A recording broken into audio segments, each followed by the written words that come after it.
Hello साथियों, नमस्कार। मैं हूं अनुज शर्मा और स्वागत करता हूं अपने चैनल ऑनलाइन केमिस्ट्री क्लासेस में। दोस्तों, जैसा कि मैंने इनऑर्गेनिक केमिस्ट्री में कुछ क्वेश्चंस लगातार आपको दे रहा हूं, उसी सीरीज़ में क्वेश्चन ये भेज रहे हैं आपको। इन्हीं क्वेश्चंस को लगाइए, आपको बहुत बेनिफिट होगा इन क्वेश्चन से। पूरी मैंने जो पीजीटी की वीडियोज़ हैं उनमें कोशिश यही की कि आपका मैक्सिमम फ़ायदा हो सके, यानी कि आपको पैटर्न पता लग सके, आपको क्वेश्चन का रेंज पता लग सके, आप अपनी तैयारी उस हिसाब से कर सकें।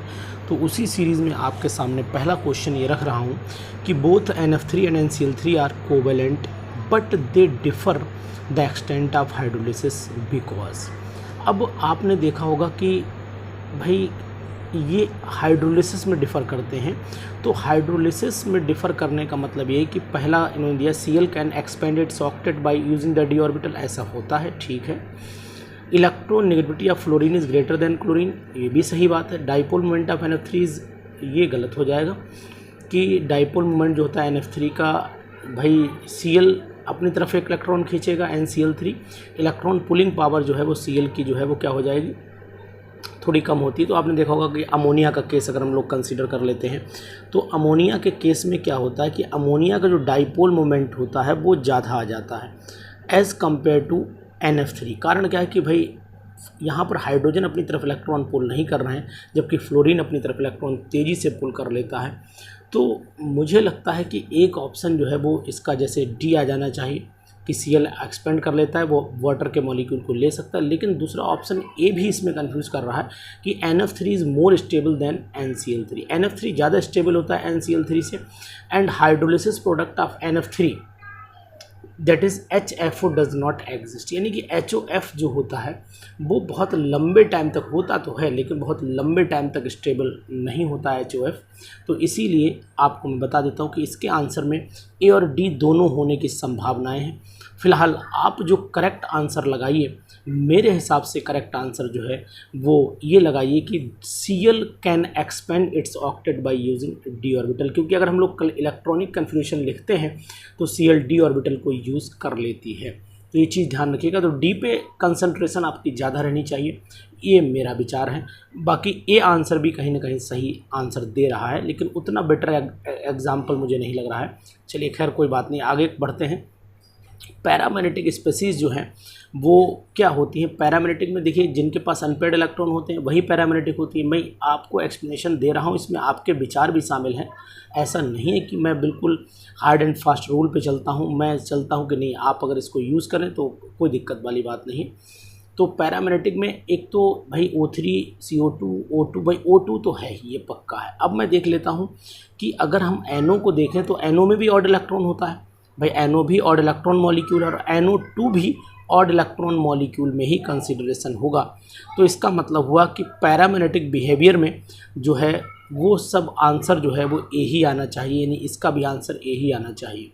थर्ड में MnO4H पॉजिटिव ऑक्सीडाइज NO2 को NO देनी, आपने रिएक्शन पढ़ा होगा KNO2 को ये KNO3 में कन्वर्ट कर देता है। तो मेरे हिसाब से फिर आंसर जो है वो ये होना चाहिए कि ये NO3 नेगेटिव आना चाहिए। रिएक्शन अगर आप चाहें तो लिख करके प्रैक्टिस कर सकते हैं, जैसे कि आपने देखा होगा कि MnO4 नेगेटिव प्लस आपका वही NO2 नेगेटिव और प्लस 6H पॉजिटिव आयन, आप पढ़ाते भी होंगे, अगर 12th क्लास को पढ़ा रहे हैं तो पढ़ा भी रहे होंगे। 3 इलेक्ट्रॉन लीजिएगा, बाकी इलेक्ट्रॉन बैलेंस कर लेना, कहीं मिस्टेक हो तो कोई दिक्कत नहीं। लेकिन मैं डायरेक्ट प्रोडक्ट की तरफ जा रहा हूँ कि NO3 नेगेटिव बनता है और MnO4 जो होता है वो Mn डाई पॉजिटिव में कन्वर्ट हो जाता है। बाकी आप वाटर 3 मॉलिक्यूल निकलेंगे तो 3H2O निकाल दीजिएगा। तो सिंपल सा मैं आपको यहाँ ये बताना चाह रहा था कि ये क्या था। फोर्थ रिएक्शन में आ जाइए, कंसीडर द रिएक्शन। ये इसने बनाया ग्रीन प्रेसिपिटेट बनाया। ये एक्चुअल में इसने पूछा क्या, ये रिएक्शन देखने के बाद इसने ये पूछा है, वो हम लोग देख लेते हैं कि इसने पूछा क्या है। इसने ये पूछा है कि भाई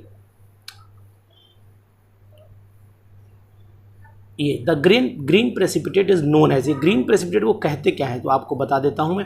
जो ग्रीन प्रेसिपिटेट बनता है इसका नाम आपको याद रखना पड़ेगा, सीलीज ग्रीन कहलाता है या सीले ग्रीन कहलाता है, वो आपको। अब एम्बीडेंटेड लिगेंड्स मुझे बताने की ज़रूरत नहीं। एम्बीडेंटेड लिगेंड जो होता है वो जो दोनों अटैक करता है, तो ये सभी मुझे एम्बीडेंटेड लिगेंड ही दिखाई दे रहे हैं। ये भी अटैकिंग साइड भाई, ये नाइट्रोजन NC से, नाइट्रोजन से भी अटैक कर लेता है। और अगर कार्बन से देखो तो कार्बन से, जब नाइट्रोजन से अटैक करेगा तो NC, अदरवाइज CN कहलाएगा। ऐसे ही सब कर लेते हैं भाई। NO2 जो है वो ONO लिखा जाता है और NO2 भी लिखा जाता है।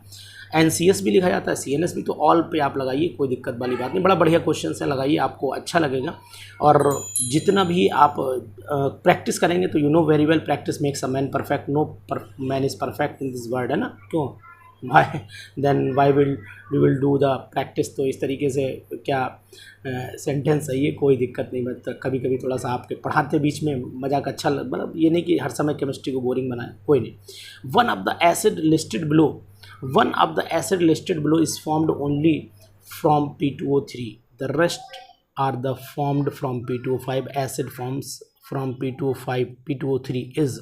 तो ये क्या बनेगा ये मैं आपको बता देता हूँ कि भाई P2O3 आपने लिया और यहाँ पर रेस्ट P2O5 भाई। तो अगर हम P2O3 को मतलब P4O6 करके लिख लें और रिएक्शन लिखें तो S3PO3 बनता है, ये आपने देखा होगा। तो सिंपल सी बात है कि S3PO3 ही इसका फाइनल आंसर होगा। इस फॉर्म्ड बाई ओनली फ्रॉम, केवल P2O3 से। तो P2O3 की रिएक्शन आपको ध्यान रखने की पड़ेगी, जबकि P4O10 जब टूटता है तो उससे HPO3 भी बनता है और H3PO4 भी बनता है। तो यानी कि हमें फिर आंसर इसका यही लगना चाहिए। क्वेश्चन नंबर 7 में आते हैं। HNO3 in pure state is colourless but it is often the yellow colour, this is due to. यानी HNO3, ये क्वेश्चन मैंने देखा था कि ये क्वेश्चन अक्सर जो है वो येलो कलर हो जाता है। इसका ये क्वेश्चन बहुत आता है, ये क्वेश्चन प्रैक्टिकल से रिलेटेड है। तो HNO3 का प्योर स्टेट में कलरलेस होता है। एक बार पूछा भी गया है, PGT में पूछा गया था, pure HNO3 is which colour, pure HNO3 का कलर क्या है। तो अधिकतर लोगों ने येलो कलर ही लगा के आए थे, लेकिन वो बता दें आपका प्योर HNO3 है। तो ये PGT का ही क्वेश्चन है, जनाब ध्यान दीजिएगा, जो लोग इसको पढ़ रहे होंगे, जो पेपर दे चुके होंगे। तो एक्चुअल में होता क्या है कि जब ये एयर के कांटेक्ट में आता है तो ये ब्रेक हो जाता है और NO2 गैस बन जाती है। तो इसका मतलब है कि फिर फोटोकेमिकल डिकम्पोजिशन बोला जाएगा, है ना, प्रेजेंस ऑफ सनलाइट बोले तभी होगा। और अनस्टेबल स्ट्रक्चर, अनस्टेबल तो नहीं है, स्ट्रक्चर तो अनस्टेबल होता नहीं। इंटरेक्शन ऑफ एटमॉस्फेयर, ये भी नहीं। Conversion of HNO3 into NO2 positive नहीं है। फोटोकेमिकल वाला आंसर आप लगाइए, ज़्यादा बेटर एग्जाम्पल माना जाएगा ये। 8 क्वेश्चन पे आते हैं। Compound A undergoes the hydrolysis to produce a colourless gas with rotten egg smell. तो आपको बताते हैं the gas gives the vertex ring the gas. ये गैस एक्चुअल में है कौन सी, तो मैं आपको बता देता हूँ कि आपने देखा होगा कि जो छल्ला बनता है पानी के ऊपर वो PH3 फॉस्फीन गैस ही बनाती है। तो इसमें आंसर आपको फॉस्फीन मिलना चाहिए, यानी कि PH3 मिलना चाहिए। 9 क्वेश्चन पे आ जाते हैं कि 9 क्वेश्चन क्या करें, select the incorrect statement about the hydrides of the 15 group elements में कौन सा इनकरेक्ट होगा। The central atom in the hybrid SP2 नहीं साहब, ये SP3 हाइब्रिडाइज्ड होता है। वैसे आपको बता दूं कि जो सेंट्रल एटम होता है वो अगर ये देखा जाए तो यहाँ पर आप देखिए 1 सिग्मा 1 सिग्मा 1 सिग्मा, एक लोन पे टोटल 4 हुआ, मतलब SP3 हाइब्रिडाइजेशन होना चाहिए। SP2 तो आगे पढ़ने की ज़रूरत नहीं, पहला ही गलत दिया हुआ स्टेटमेंट। क्वेश्चन नंबर 10 में पहुंच जाते हैं। Nitration of aromatic compound is done using the mixture of concentrated H2SO4 and HNO3। Intermediate तो ये तो कोई भी बता देगा, इंटरमीडिएट NO2 पॉजिटिव बनता है। तो 10th वाले में इंटरमीडिएट NO2 पॉजिटिव बना लीजिए जनाब। तो नाइट्रोनियम आयन के नाम से जाना जाता है, ये भी आप अच्छे से जान चुके होंगे। बहुत ही बढ़िया क्वेश्चन है, सेलेक्टेड क्वेश्चन आपके लिए लेके आऊँ। क्वेश्चन कम देता हूँ लेकिन क्वेश्चन की जो स्ट्रेंथ है वो आपको, मतलब स्ट्रेंथ मीन्स पावर, वो आपको अच्छी मिलेगी, 100% मिलेगी। कोशिश करता हूँ, बाकी भाई बीच बीच में आ जाते हैं। एक आध क्वेश्चन देखते हैं। 11th क्वेश्चन देख लेते हैं। 11th क्वेश्चन कह रहा है NH4Cl is heated in the test tube, vapours are brought in contact with the red litmus paper, paper changes to blue. अगर पेपर ब्लू हो जाता है तो इसका मतलब है कि जो भी गैस बन रही है वो बेसिक है, 100% रेड। इट इज़ बिकॉज, क्योंकि फॉर्मेशन ऑफ अमोनिया होता है और HCl। रिएक्शन आपको पता होगी, बताने की ज़रूरत नहीं है। एक छोटा सा क्वेश्चन, बहुत ही बढ़िया क्वेश्चन आपके सामने रख रहा हूँ। NaNO2 and NaNO3 are used as a food additive and generally added to meat. ये मीट में भी मिलाए जाते हैं और फूड एडिटिव की तरह भी यूज़ किए जाते हैं। तो ये एक्चुअल में करते क्या हैं, यानी कि ये retard the oxidation of meat to brown coloured material. मतलब NaNO2 और NaNO3 are used as a food additive and generally added to the meat to, यानी कि जितने भी ऊपर जो इफ़ेक्ट दिए, देखो ये भी सही है। प्रिवेंट द ग्रोथ ऑफ, ये भी सही है। और impact the red colour to oxidise by mean of the NO reaction of the heme, ये भी सही है। तो make all the functions given above effective, यानी कि सभी ऑल ऑफ देम वाला, इसका मीनिंग ऑल ऑफ देम ही है। तो सभी इसके सही होने चाहिए। तो 12 का आंसर फिर डी लगा देते हैं। चलिए ठीक है। 13 पे आ जाते हैं। A substance which gives a yellow precipitate when boiled with excess of nitric acid and ammonium molybdate. A yellow precipitate of AgNO3 या AgNO3 के साथ येलो प्रेसिपिटेट दे देता है। तो मैं आपको बता देता हूँ, देखो क्लोरीन तो है नहीं जो येलो प्रेसिपिटेट दे, ये भी आपको बता दे रहा हूँ, लेकिन अमोनियम मॉलिबेडेट भी दिया हुआ है। ये बात ध्यान, अमोनियम मॉलिबेडेट, ये बात ध्यान रखिएगा। तो 13 में अब मैं आपको बता देता हूँ कि a substance that gives the yellow precipitate when boiled with excess of nitric, यानी एक्सेस ऑफ नाइट्रिक एसिड में गर्म करें। तो अगर आपको ध्यान हो, फॉस्फोरिक एसिड जब गर्म करते हैं तो अमोनियम फॉस्फोरिक एसिड और नाइट्रिक एसिड अमोनियम मॉलिबेडेट गर्म करते हैं तो फिर अमोनियम फॉस्फेट का येलो कलर मिलता है। और अमोनियम फॉस्फेट का जो येलो कलर मिलता है वही कलर जो होता है वो अगर हम उसमें AgNO3 डाल देते हैं और AgNO3 वो भाई अमोनियम फॉस्फेट का येलो कलर मिला और उसके साथ में थोड़ा बहुत तो बनता ही होगा H3PO3 जो ऑलरेडी उसमें है, और AgNO3 डाला तो Ag3 भाई PO4 की वजह से Ag3PO4 बना लेगा। तो सिंपल सी बात मैं ये कहूँ कि ये ऑर्थोफॉस्फोरिक एसिड का मतलब हुआ। तो भाई H3PO3 बार बार बोल रहा हूँ, चलिए मैं रिएक्शन लिख करके आपको कोशिश करता हूँ समझाने की, तो फिर ज़्यादा बेटर रहेगा। यानी कि सबसे पहले मैं ये करूँ कि ये कर लूँ, भाई यहाँ पर ज़्यादा दिमाग लगाना है, आप MSc करे हुए हैं यार। यहाँ पर H3PO4 लिया मैंने और यहाँ पर HNO3 ले लेता हूँ। HNO3 बैलेंस कर लीजिएगा, लगभग बहुत ज़्यादा चाहिए होंगे। और साथ में अमोनियम मॉलिबेडेट लेता हूँ, यानी कि NH4 का होल ट्वाइस, NH4 का होल ट्वाइस जगह नहीं मेरे पास, MO और O4 इस तरीके से कंपाउंड लिया मैंने। अब इसको मैंने क्या काम किया, NH4 का होल, NH3 नहीं NH4 का होल थ्राइस PO4, ये एक येलो कलर का कंपाउंड बनाया, ठीक है ना। और साथ में आपके बने वही 12, अब बाकी आप बैलेंस कर लेंगे, 12 MO3 बन जाएंगे। इस तरीके से कंपाउंड बन जाएगा, कोई दिक्कत नहीं। NH4NO3 और वाटर निकल जाएगा। मेन अमोनियम फॉस्फेट बना। ये फॉस्फेट बनने का रीज़न क्या था कि फॉस्फेट कहीं ग्रुप लगा होगा ना। अब इसमें अब आप क्या करेंगे, AgNO3 डाल दीजिए। तो सिंपल सी बात है कि एक टेस्ट तो ये हो गया, येलो कलर इसकी वजह से मिल रहा है। कहाँ गया क्वेश्चन, येलो कलर मिल रहा है। अब जो येलो कलर मिल रहा है, the yellow precipitate with AgNO3, जो येलो प्रेसिपिटेट मिला है वो AgNO3 के साथ ट्रीटमेंट करा दीजिए, तो फिर आपको क्या मिल जाएगा, Ag3PO4 का। तो सिंपल सी बात है कि आर्थोफॉस्फेट ही रहा होगा वो, ठीक है। मैंने पूरी रिएक्शन नहीं, हाफ रिएक्शन लिखी है क्योंकि आप समझ चुके होंगे शायद। 14 पे आइए। Substance burns more rapidly in the N2O then in air because N2O है कैसा, N2O का नेचर कैसा है। यानी कि मैं आपको बता देता हूँ, N2O जो होती है वो ऑक्सीजन से ज़्यादा, यानी परसेंटेज ज़्यादा होती है। N2O की परसेंटेज ऑक्सीजन मतलब में ज़्यादा होती है हवा की अपेक्षा। तो हम ये मान लेते हैं कि फिर इसका मतलब ये हुआ कि dissociate to give the O2 बनता है ना, ये आपको पता ही होना चाहिए। तो ऑक्सीजन की परसेंटेज मैंने बोला ज़्यादा होती है हवा से, तो इसका मतलब ऑक्सीजन बनेगी। जब ऑक्सीजन बनेगा तो सिंपल सी बात है, सपोर्टर ऑफ कंबस्शन बन जाएगा। तो मीनिंग फिर यही हुआ कि the activation energy is increase और इंक्रीज इन टेम्परेचर, मतलब नहीं बनता। एक्ट एज ए कैटलिस्ट नहीं है, रिएक्टिव ना, फिर बी ऑप्शन आप लगा लीजिए, बहुत simple. Essential constituents of the plants and animal tissues, animal tissues और प्लांट में जो इसेंशियल होता है वो आपको बता देते हैं। कार्बन है, हाइड्रोजन है, nitrogen, phosphorus, sodium, potassium, calcium, ये सब होते हैं। तो फिर इसका मतलब हुआ कि नाइट्रोजन फॉस्फोरस है, आर्सेनिक तो नहीं होता है। कैल्शियम और मैग्नीशियम भी होते हैं, लेकिन मेनली मैग्नीशियम क्लोरोफिल में होता है, तो कैल्शियम पे ये भी नहीं सही बना। कॉपर और मैग्नीशियम नहीं बना, तो फिर हमारा आंसर फिर यही आएगा कि हमें पता carbon, hydrogen, nitrogen, phosphorus, sodium, potassium, calcium, यही मेन कंस्टिट्यूएंट्स माने जाते हैं, है ना। Plants and animals, essential constituents of plant and animals tissues की बात कर रहा है, ठीक है। वो मैग्नीशियम क्लोरोफिल में होता है, ध्यान रखिएगा। ये नहीं सोचे कि आप प्लांट सर आ गया तो फिर दिक्कत हो जाएगी। प्लांट में मैग्नीशियम, एनिमल वो टिश्यूज़ की बात कर रहा है, ठीक है। 16 पे आइएगा। Pure nitrogen is prepared in the laboratory by heating the mixture of. Pure nitrogen बनाने के लिए ये 11th क्लास के बच्चों को, और सॉरी 12th क्लास के बच्चों के बोर्ड का भी क्वेश्चन है कि प्योर नाइट्रोजन को प्रिपेयर्ड करना है। हालांकि प्योर नाइट्रोजन अगर बनानी है तो बेरियम नाइट्राइड को हम लोग गर्म करते हैं, वो यहाँ पर ऑप्शन नहीं दिया हुआ है, तो इसका मतलब हुआ फिर ऑप्शन तो वही होगा कि लेबोरेटरी प्रिपरेशन की जाए, अमोनियम क्लोराइड और NaNO2 को गर्म किया जाए तभी पॉसिबल होगी। अब अमोनियम क्लोराइड NaNO2 का मतलब हुआ कि आंसर में सी लगा दूँ, यहीं पर ये possible. D pi P pi bonding is shown in, तो आपको बता दूं कि डी पाई तो फॉस्फोरस वाले कंपाउंड में होती है और पी पाई नाइट्रोजन वाले कंपाउंड में हो सकती है। तो सिंपल सी मैं आपको ये बात बताता हूँ कि डी पाई फॉस्फोरस की है और पी पाई किसकी है, ऑक्सीजन, मतलब नाइट्रोजन ऑक्सीजन दोनों में हो सकती है।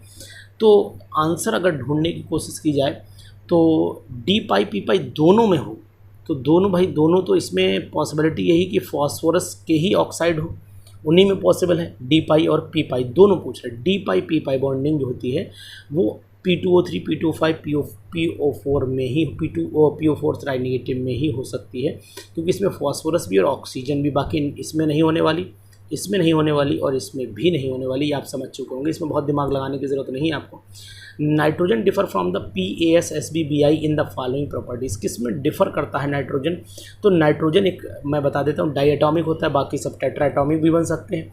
नाइट्रोजन में डी ऑर्बिटल नहीं होती, बाकी में डी ऑर्बिटल होती है ना। कोऑर्डिनेशन नंबर नाइट्रोजन का 4 से ज़्यादा एक्सीड नहीं करता है, तो इसका मतलब ये ठीक है ना। तो इसी तरीके से मिला लेते कोई answer. Nitrogen does not function as a Lewis acid, ये लुईस एसिड की तरह भाई बिहेव नहीं करता है, ये पक्का है, ठीक है। करना क्या है, in the following nitrogen differ, अच्छा ठीक है, ये नहीं करता है तो ठीक है। तो फिर आंसर जो है in all the properties given, नहीं नाइट्रोजन जो है वो नॉट, हाँ तो लुईस एसिड की तरह तो बात सही हो गई ना। तो नाइट्रोजन का ऐसी बात तो है, पक्का है। It is not able to action, ये भी सही है। इट फॉर्म डायटोमिक तो सही है, तो डी लगाओ ना सब, इतना का है सोच रहे हो यार। चलिए, the dipole moment of NF3 is less than the ammonia, भी पहले भी डिस्कशन हुआ है। तो डाइपोल मोमेंट NF3 का कम हो जाता है एज़ कम्पेयर टू अमोनिया, ऐसा रीज़न क्या है? तो आपको मैंने अभी मॉलिक्यूल थोड़ी देर पहले NF3 और NH3 का मॉलिक्यूल बना करके भी दिखाया था कि भाई सिंपल से मैं आपको बात बता देता हूँ कि यहाँ पर ऐसी क्या कंडीशन है। वैसे आपको पता होगा, यहाँ समय ना लगाऊँ तो ज़्यादा ठीक है। कि जैसे मैंने ये अमोनिया मॉलिक्यूल लिया NH3, ये N है, यहाँ H लिया, यहाँ H लिया, यहाँ लोन पेयर हुआ। अब ये क्या होगा, ये इधर खींचेगा इलेक्ट्रॉन, ये नाइट्रोजन भी खींचेगा इस तरीके से, है ना, ये भी खींचेगा। आप डाइपोल मोमेंट समझिए, इसको भी आप देखें ऊपर की तरफ इलेक्ट्रॉन जाएगा, तो अब होगा क्या कि ओवरऑल एक ही डायरेक्शन मिल रही, तो डाइपोल मोमेंट तो ज़्यादा आएगी। जबकि जो फ्लोरीन यहाँ लगे हुए हैं, ये फ्लोरीन, ये नाइट्रोजन से अपनी तरफ इलेक्ट्रॉन खींच लेते हैं, बोले आओ इधर आओ मेरी तरफ, क्योंकि इनकी इलेक्ट्रोनेगेटिव पावर ज़्यादा है। तो जो नाइट्रोजन का जो शिफ्टिंग है ऊपर की तरफ, वो नीचे की तरफ कैंसिल हो जाती है, डाइपोल मोमेंट कम हो जाता है। ये आप अच्छे से जान चुके हो। तो 19वें का जो आंसर होना चाहिए, the resultant of the individual bond properties of opposite by the polarity of lone pair, बस यही लगा लीजिए, बाकी आप चक्कर में ना फंसिए। ये जो नेक्स्ट रिएक्शन दे रखी, 20वीं रिएक्शन दे रखी है, इसमें PCl5 भी है और आपकी वही दारू भी ले रखी है, CH3CH2OH, आप जानते होंगे।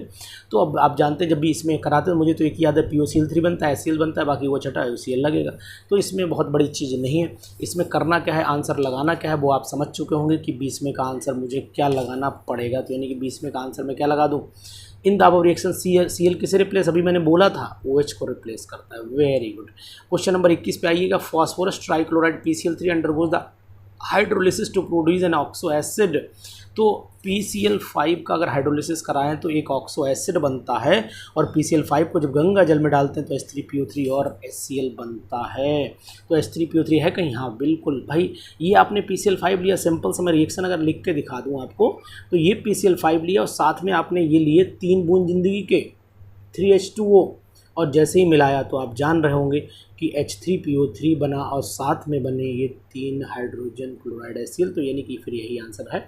22वें में इन P4 टेट्राहेड्रल, अब टेट्राहेड्रल मॉलिक्यूल समझते हैं ना, P4 का बताने की ज़रूरत तो मुझे नहीं है, लेकिन आपको अगर नहीं पता तो मैं ऐसे करता हूँ, मैं तो भाई साहब ऐसे ही काम करता हूँ जो कोई नहीं करता। यहाँ पी लीजिए, यहाँ पी लीजिए, पी मत लीजिएगा, यहाँ पी लीजिए, यानी फॉस्फोरस लीजिए। वेरी गुड, बन गया टेट्राहेड्रल मॉलिक्यूल। तो अब इसमें आपको क्या देखना पड़ेगा, इसमें ये देखना पड़ेगा कि हर फॉस्फोरस कितने से ज्वाइंट हो रहा है। ये भैया देखो कितने से, 3 से हुए। ये फॉस्फोरस भैया देखिए 1 2 3 से हुए। ये फॉस्फोरस भैया 3 से हुए।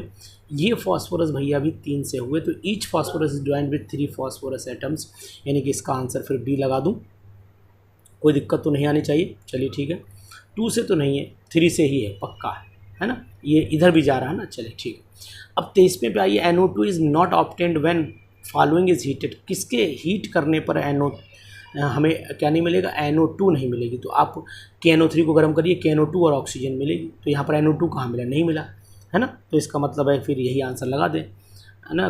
NO2 is not obtained when, ठीक है। 24वें पे आइए, अ gaseous substance dissolved in water giving a pale blue colour, ऐसा कौन सा जो पेल ब्लू कलर देता है, विच डीकलराइजेज द KMnO4 ऑक्सीडाइजेज Ki और I2, यानी जो KMnO4 को डीकलराइज कर दे और ऑक्सीडाइज कर दे किसको, Ki को I2 में। तो जनाब फिर एक ही है, मुझे समझ में आते हैं साहब, ये जो है साहब N2O3 हैं। अगर रिएक्शन आपको नहीं आ रही हो तो रिएक्शन मैं आपको लिख करके दिखा सकता हूँ साहब।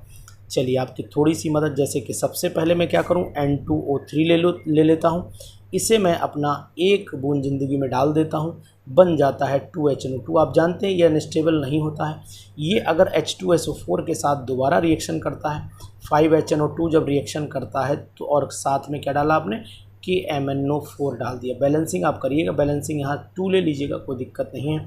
तो यहाँ 5H भाई HNO3 किस में कन्वर्ट होगा, HNO2 किस में, NHNO3 में, और Mn ये MnSO4 बना, ये सब पढ़ी हुई रिएक्शंस होंगी आपकी, MnSO4 बना लेगा और ये K2SO4 और साथ में वाटर मिल जाएगा। अब क्या हुआ कि ये रिएक्शन आपने, यानी कि सिंपल सी बात हुई कि अब क्या करना है कि जो Ki होता है वो रिएक्शन भी आप याद करिए, Ki की HNO2 से रिएक्शन कराएगा तो I2 बन जाएगा। तो इसका आंसर फिर शायद हाँ N2O3 यानी कि C मैं लगाऊं, ज़्यादा बेटर रहेगा। तो ये मैंने 24 क्वेश्चंस लगाए आपके लिए, बहुत ही बढ़िया क्वेश्चंस है। अब यहाँ पर इसकी आप, क्योंकि मैंने डायरेक्ट इस पर रंग पुट दिया है, रंग चला दिया है, अब आपको आंसर की अगर इच्छा है तो मैंने आंसर भी लगा रहा हूँ इस पर, देखिएगा ध्यान से। ये आंसर मैंने छोटे से आंसर लगाए हैं, ये आंसर आप देख सकते हैं इस तरीके से, है ना, ये लगाए हुए हैं। इनमें अगर कोई ज़रा सा भी आपको मिसमैच लगता हो कि जो मैंने बोला हो वो इसमें ना दिया हो, क्योंकि ये आंसर्स भैया मैं एक जैसे बुक है मुझसे उठा लेता हूँ, कोई दिक्कत नहीं। इसमें आंसर कुछ कट भी गया है, 10-11 शायद 11वां कट गया है,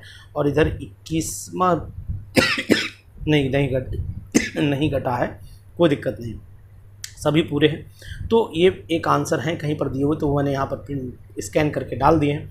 आप इनको चेक कर लीजिए, अच्छे से लगा लीजिए और प्रैक्टिस करते रहिए। आपको बहुत सारे क्वेश्चंस लगातार ऐसे में देता रहूँगा, और आप मेरे इस वीडियो को मैक्सिमम लोगों तक शेयर करते रहिए, जिससे आपकी केमिस्ट्री सुधरे, लोगों की केमिस्ट्री सुधरे। और मैं चाहता हूँ कि जब आप सिलेक्शन होकर जाएँ तो इस देश की केमिस्ट्री बदल जाए। बस इसी उद्देश्य को लेकर ये मुहिम चला रहा हूँ कि हमारा जो पुराना पैटर्न है, जो लोग अभी भी अडॉप्ट किए हुए नहीं चेंज करना चाहते हैं, वो चेंज हो जाए, और आप लोग आगे बढ़ कर के चेंज करने में सहयोग ज़रूर करिएगा जब आपका सिलेक्शन हो जाए। तो इसी उम्मीद के साथ मैं नई वीडियो में फिर मिलूँगा, तब तक के लिए नमस्कार।